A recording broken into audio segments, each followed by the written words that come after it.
Hello everybody, in a previous video I showed you how I failed at installing a faucet tap. In this video I'm going to show you how I installed this new one that has the correct thread. So let's get started.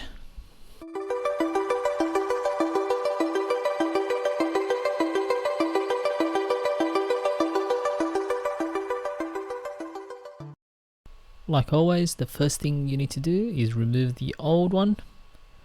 Just use a spanner and remove it.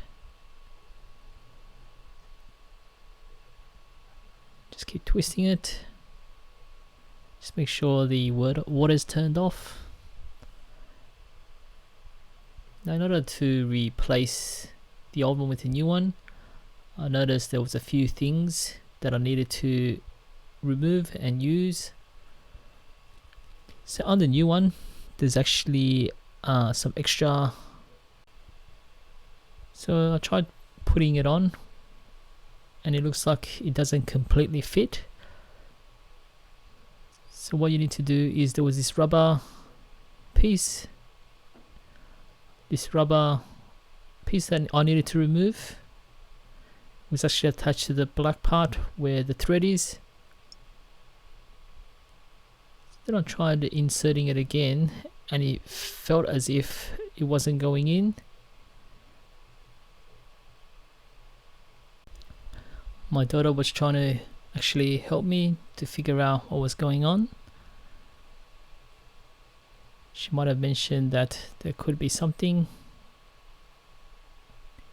that was preventing it to connect, and there was actually this white piece that I needed to remove. So once that's removed, you can easily keep turning it clockwise,